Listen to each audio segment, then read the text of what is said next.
Good morning, Your Honors. John Pear for Mrs. Nolan. And if I may, I'd like to reserve 5 minutes for rebuttal, please. Just keep an eye on the clock. Thank you. There are 3 issues before the court today. First, the trial judge held that the loan was not a consumer loan. Second, she held that the foreclosure counterclaim was not an actionable communication under Guerrero. Both rulings are incorrect. Finally, the court did not rule on the issue of whether the counterclaim violated the FDCPA, but we asked this court to do so because the undisputed facts show that the amounts claimed were unsupportable, confusing, and misleading, and therefore violate the Act. I noticed you didn't mention the IIED claim. Have you preserved that for our review? Yes, I'm going to leave that to our briefs. Your briefs don't give us any authority other than stating the elements of the claim. Okay. I guess I just don't think I have time to go into that on this. I'm sorry. Thank you. Regarding the first issue, the undisputed... Let me ask you a question before you get there. Okay. As I understand it, you filed this action in federal court? I didn't. The plaintiffs did. But yes. the plaintiff did? Correct. Were you his attorney? No, I'm Okay. only the attorney on the appeal. All right. So the plaintiff filed this action in federal court, and the plaintiff alleged a violation of the FDCPA, right? Correct. So given that it was done there, then there came a counterclaim, right? Correct. It was a compulsory counterclaim, right? Correct. So there's no question that this counterclaim had to be filed. We have no problem with that, Judge. We agree they have a right to file a counterclaim. The problem is the counterclaim has to be... Oh, sorry. And as I understand it, there's also no dispute that this counterclaim was sent only to counsel. No, that is not disputed. That is disputed. Well, what do you mean? It was only sent to counsel. It was counsel were the recipients or electronic filing. The filing was sent to the entire world. It was on the internet. Well, it was filed in the court, right? It was filed in the court, but it's available to Nolan immediately. It's available. But now, it's on the internet. Just a minute. I understand your argument. I'm just trying to figure out the facts. Right. As I understood the facts, the counterclaim was filed. It was a compulsory counterclaim. It was filed the way it needed to be filed. They didn't specially serve the plaintiff. The only way anybody would know about it is the same way everybody knows about any counterclaim. Right. And so there's no dispute that Nolan only learned about this counterclaim through his counsel, right? That's how she learned about it, but it was sent to her. It was sent. Well, but now just a minute. It was sent to his counsel. Right. And then counsel gave it to Nolan. Right. So if I look at Guerrero would say, that's fine. As long as you only send it to counsel, it's okay. But that's not what happened. Well, it is what happened. They filed the counterclaim, and frankly, then the attorney sent it to the client. That's not really correct, Judge. Respectfully, when you file a counterclaim, and the courts in Obdusky after Guerrero have said that, when you file a pleading, it is subject to the FDCPA, and in this case, it was sent to the whole world. Anybody sent to the whole world? Because anybody... It was sent to the court. The whole world had a chance to look at it. That's right. The whole world had a chance to look at it. I just want to make sure I'm understanding your argument. It isn't as if they sent them to Nolan, just that when it was filed, everybody and their dog has a chance to look at the filing. Exactly. And the idea behind Guerrero... That's the same thing that happened in Guerrero. No, it's not. Let me explain. In Guerrero, the only person that ever saw that was the attorney and the client. Well, but just a minute. In this case... Everybody had a chance to see it. No. They just didn't see it. No, they didn't. Well, they were all filed. Guerrero wasn't a filing. In Guerrero, it was a letter. In this case, It's not just a letter. In this case, it does go to So the fact that there's a public filing is going to make it so Guerrero is not appropriate. that's correct. You'd have to extend And Guerrero. what case says that? You would have to extend Hey, give me the case that says that. that says, what? That just because you file the counterclaim, it is automatically subject to a violation of the FDCPA. Well, it's not automatically a violation. It has to not be accurate, but it does come under the FDCPA. For example, Obdusky said foreclosure is a means of collecting a debt. Have you got a case? Obdusky is one. Well, I In our read that. brief, That isn't Avery v. Gordon is another. that isn't on point either. But give me another one. Well, I mean, I go to Donahue. In Donahue, it was directly served on the defendant, made it actionable. but the point is, the point of Guerrero is that the lawyer can protect the client because he's the only one that gets it, and then he can tell the client whether it's good or bad or this or that. In this case, the lawyer could not protect the client because it went out to real estate agents. It went out to credit reporting agencies. Well, what you're saying is the very fact that the counterclaim was filed as it needed to be, Right, couldn't get out of it, right, makes them actionable. correct. And the reason, And I'm trying to get the best case for it. I've got the two cases you said. If those are your best, I know where you're going. Then I think you got a problem. well, you have to look at Donahue, and you have to I did look at Donahue. and you have to and look in at Donahue, the complaint went directly to the debtor. right, correct. So it did not fall into the Guerrero exception. Right. And Donahue said, we have recognized a limited exception to this rule in Guerrero. Guerrero is an outlier, really. Not many other circuits have followed Guerrero. It is the law in this circuit, obviously, even though it was a 2-1 decision. It is the law. Well, you But the question, don't give us the business about that because this is our circuit. yeah, I'm saying it is the law in this circuit. I agree. But the question is whether you want to extend Guerrero to pleadings that are filed and are available to the entire world. Guerrero was not a pleading. Would that Guerrero apply was to lawyer. I'm sorry? So would that apply to an appeal argued before us? This is being live streamed. Yeah. So an attorney comes up and disputes the collectability of a debt. That's available to everyone. That triggered the FDCPA? I don't know. Because we have to think about those. I mean, it sounds like you're adopting a rule that anything that can be perceived rather than received by the debtor would count for this. I'm saying that anything that is filed in the district court is open to the world. I assume that's true in this case too, but no, it wouldn't happen, would it, if it hadn't already happened below? So Can I ask? I'm sorry. Go ahead. I'm sorry. I mean, isn't there a federalism concern here? I mean, shouldn't we be reluctant to infer that Congress meant to sort of regulate filings in state courts, absent some pretty clear indication in the statute that that's what they were setting out to do?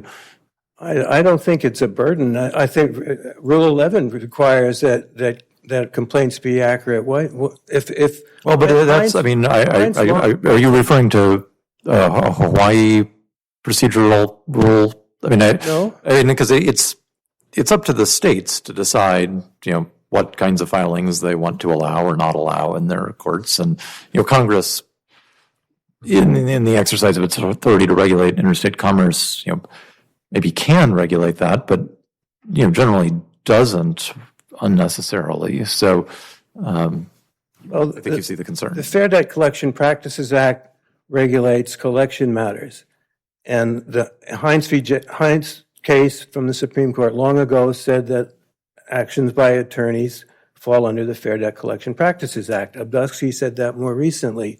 Donahue says the same thing. The question here is whether Guerrero, which was based solely on a letter, should be broadened to include pleadings that are filed and, again, are available to credit reporting agencies, to real estate companies, to lenders. And the reasoning in Guerrero was that the lawyer could protect the client from adverse effects of this kind. That's not true here. I take it to your first issue, the consumer transaction. Sure. What is the transaction here? The underlying transaction was buying the home. But she lost the home No, and got it back. Did she not go through bankruptcy? but she did, and she put it up. She had agreed that the bank could take it, but they didn't. So she never actually really lost the home. They didn't take it. Okay, so we should be looking at when did she use it for personal use? From the very beginning. Slank is determinant of that issue.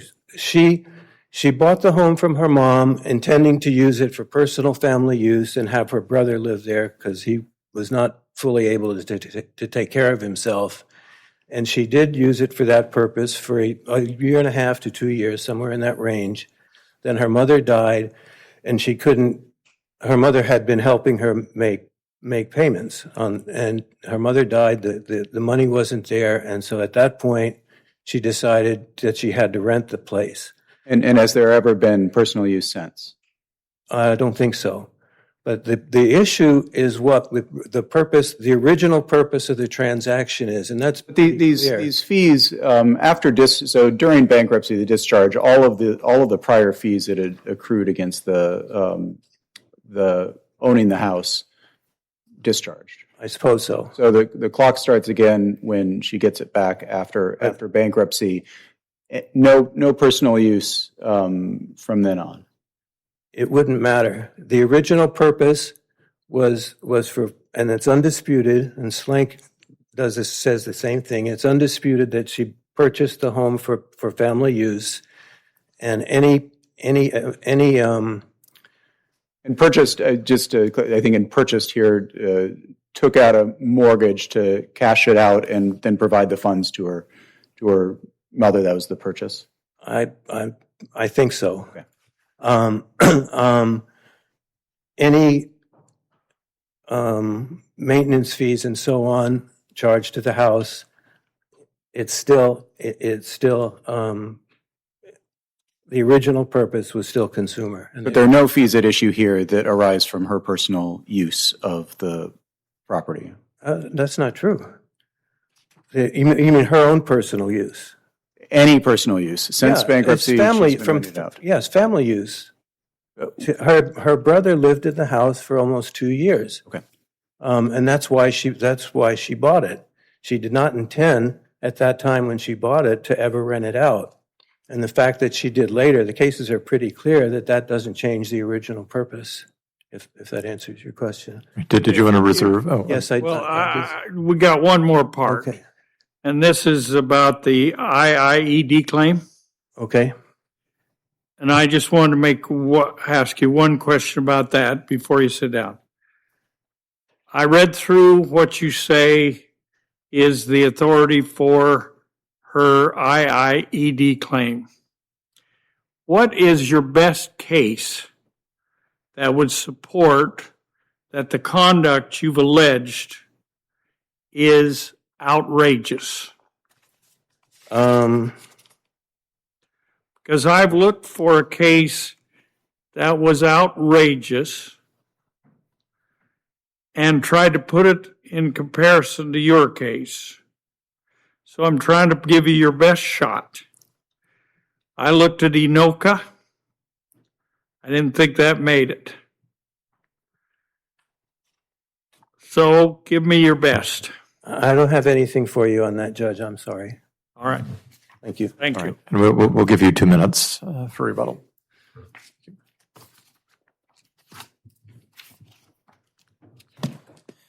Morning, Your Honors. May it please the court, my name is David Hofteaser. I'm here on behalf of the appellee defendant law firm Porter McGuire.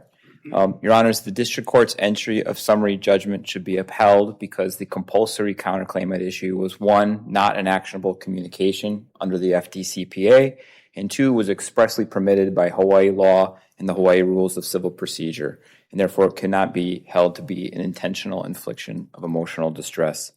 In addition, Your Honors, the summary judgment can be upheld because Ms. Nolan failed to meet her burden of showing that the compulsory counterclaim was inaccurate, improper, or tortious. Your Honor, the core operative facts here are largely undisputed. Ms. Nolan does not dispute that she owed the association unpaid maintenance fees. In 2021, Ms. Nolan sued that association in the Hawaii Circuit Court, seeking a judicial accounting as to how much she owed. Not disputing that she owed, but wanting to have the court determine how much that was. In response, as Judge Smith noted, the compulsory counterclaim was required by Hawaii Rule Civil Procedure Rule 13. Porter McGuire filed that on behalf of the association to preserve the right to foreclose and to pursue those unpaid fees. It is undisputed that the compulsory counterclaim was sent directly to Nolan's counsel and not to Nolan herself. And that's documented both in the certificate of service and also in the notice of electronic filing. In fact, Ms. Nolan confirmed at excerpt of record 43 that she only learned of the compulsory claim through her attorney. Now, that last point, Your Honors, about the compulsory counterclaim being sent directly to her counsel is critical. And that goes to this court's prior rulings in Guerrero and Donahue, which were discussed before. So in Guerrero, this court addressed whether a communication sent to a debtor's attorney rather than to the debtor directly would constitute a protected or actionable communication under the FDCPA. And the court looked to the purpose of the FDCPA, to that consumer protection standard, and noted that that when attorneys are involved, attorneys possess the degree of sophistication and education that the individual debtors might not. So therefore, the least sophisticated debtor standard that's used to address communications would not apply when sophisticated counsel is involved. And this court noted that when the debt collector ceases contact with the debtor and instead communicates exclusively with the attorney hired to represent the debtor, the Act's strictures no longer apply to those communications. This court revisited the Guerrero decision in Donahue in 2010 and reinforced and reiterated that. And the Donahue decision is particularly instructive here because it addressed pleadings as the form of communication. In the Donahue case, there's a question of whether a pleading could constitute an actionable communication. As counsel noted, since the Supreme Court's Heinz decision, the actions of attorneys in debt collection and litigation could constitute debt collection. So the question addressed in Donahue is whether and when a pleading could be considered a communication that's actionable under the FDCPA. And what this court said is that in order to determine whether that pleading is an actionable communication, it's necessary to look at the identity of the recipient. That's a quote from Donahue at pages 1031 to 32. And the court in Donahue made a distinction between someone who, in that case, the debtor, who herself and not her lawyer received the pleading directly. This is the opposite of the Donahue fact. So applying the logic and the reasoning of Donahue, this is the case where the pleading was not sent to the debtor directly, but instead was sent to her. But in Donahue, they talk about was the receipt of the counterclaim. That's where they're really going to, right? Was the receipt of the counterclaim solely Nolan's attorney if the counterclaim were publicly filed? That's the question. Understood, Your Honor. And I think what's important is that courts are courts of public record and are available to the public when the Donahue decision was decided. If all pleadings were, as a matter of course, going to be subject to the FDCPA, regardless of who it was sent to, there'd be no reason for this court to have gone through the analysis and issued the ruling that it did in Donahue. It would be a matter of course that anything filed would be available to the public, and therefore what we're really doing is, if we look at Donahue and look at solely Nolan's attorney, we're saying how strictly should we construe solely? Isn't that what we're really looking at? Yes, sir. You're looking at the Guerrero, the language from Guerrero. Guerrero said something's directed solely to the attorney. Now, what's interesting about the fact pattern in Guerrero is that was a settlement offer, a settlement negotiation sent to counsel. Now, under the Hawaii rules of professional conduct, that attorney was required to pass that information along to the client. It's the same when you're representing someone who is being sued, or in this case, receiving a counterclaim. The rules require that the person being sued be given notice. In that case, it goes through the attorney. Now, what's critical, though, because we're dealing with the strict liability standard of the FDCPA, going to Congress's intent, the question is, how does it protect the debtor? Is a communication, a pleading as a form of communication, if that's misleading, how is that impacting the debtor? And Donahue said, look, if you file a pleading and it's misleading, if it misstates the amount of the debt, and you give that directly to the debtor, that is an actionable communication.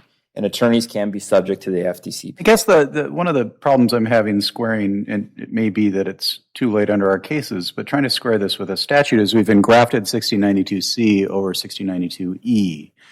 1692E, the cause of action here is one relating to any misrepresentation made in connection with a debt, and that could be a misrepresentation to a credit rating agency or a landlord or something else. It could be for anyone, and so we're discussing this case in terms of was the communication made to the debtor, but that's just not an element. That's a gloss that we put from 1692C, this policy rationale of the attorneys. This was a communication. Or this was if the question is whether it's a representation, why should we be looking to whether the communication is necessary? Why is that a threshold requirement? I think in part that's what's been argued before the lower court, and that's what we're focused on with that, Your Honor, is that this was an alleged misstatement, a misleading communication as to the amount of the debt.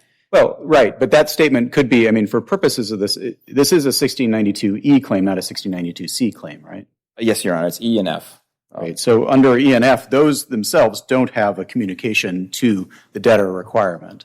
Understood, Your Honor. We're just kind of borrowing those from in Donahue and Guerrero and kind of getting further along and deciding now that we're reading into an element here that a 1692E or F action is only actionable if the communication is made directly to the client under those circumstances? I think that I understand Your Honor's point, the idea that you're not allowed to publish the debt to someone who's not entitled to it. And I think to that point, Your Honor, it's, again, not something that was argued in the lower court, but here now, in this case, going back to Guerrero, in Guerrero, there was a concern from this court that someone could use the FDCPA as both a shield and then turn around and use it as a sword to try and pursue, I think they called it a federal battle royale over a technical violation.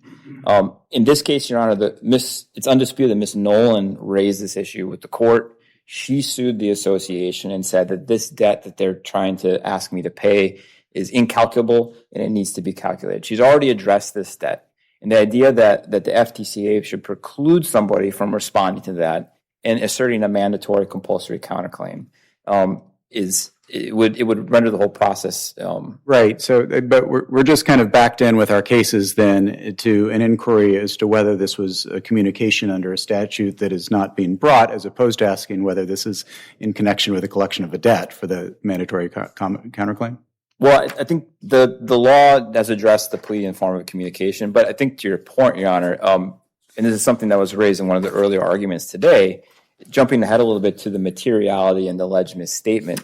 Ms. Nolan has never done the math and has never actually articulated how or why that compulsory counterclaim was a misstatement, or how it was misleading. Can I ask a question? Something else I don't think you disputed is I'm trying to figure out what's your response to the fact that the original transaction was for consumer use, and so that is attached to the property even through bankruptcy. The current fees are a debt arising from consumer use. Yes, Your Honor. So I think two things. One, I think it's helpful to frame that inquiry in the context that there was a motion for partial summary judgment as well as a motion for summary judgment. I think that the district court judge, when she was evaluating that argument, was looking at the burden. And it's unquestionable that Ms. Nolan bore the burden of demonstrating that this was an actionable consumer or protected consumer debt. So going to the SLANK guidance from this court, we're looking at the totality of the circumstances, the transaction as a whole, a substance over form inquiry. And that is that totality to be measured. Do you agree with your friend that that totality is to be measured at the time of the original transaction? yes, Your Honor, I do. Okay, so bankruptcy has no impact on it. It's just a coincidence that it happens to be the same property.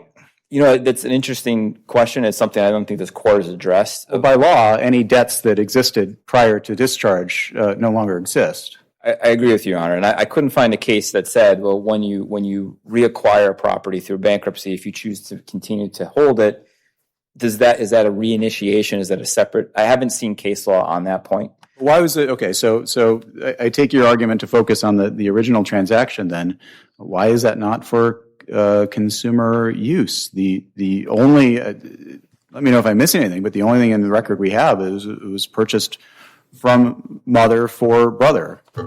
Well, I think the use of the word record is important there. I do think the transaction as a whole is relevant per SLANK, and that's one of the ways that bankruptcy analysis is helpful. But we have on the one hand is Miss Nolan's self-serving declaration, where she says that my mother gave me title to this property. It was a $0 transaction. There at some point after the title transfer, she claimed she took out a loan.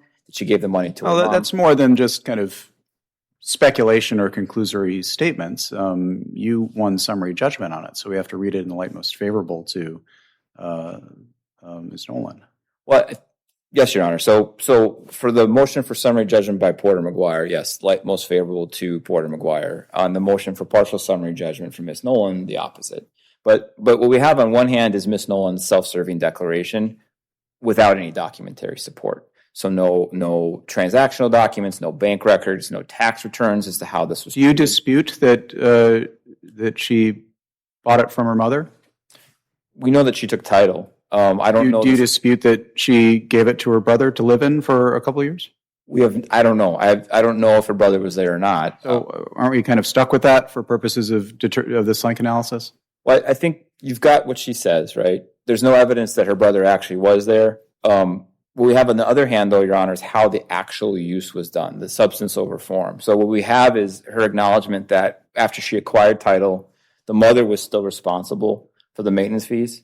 So it's a question of when she incurred that responsibility. We also know that after she acquired title, she began asking her brother to pay rent after her mother died. When he could not pay rent, he was ejected. So this was his forever home, supposedly. And as soon as he couldn't pay rent, she started renting it to someone else who could. What was the timeline here between time zero, the transaction that we're all looking at, and when what you allege is a business decision was made to eject her brother? I believe she acquired title, I want to say in October of 2006. And my understanding is that around mid-2008 was when she started renting it out commercially. And it was used exclusively for commercial purposes since then. And why are you taking the view that the relevant transaction is the initial purchase rather than, each year dues come due?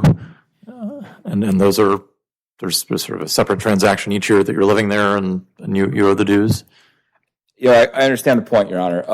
My understanding is from the SLANK decision that the inquiry focuses on the initial intent, and so that's what we have in this court is that the initial intent matters. And to Judge Johnson's point, when someone declares bankruptcies and wipes the slate clean, and then starts incurring additional debt, it does seem like that might be a distinction or a break in that chain, but the inquiry under SLANK is to the original transaction. SLANK involved what were the debts in SLANK?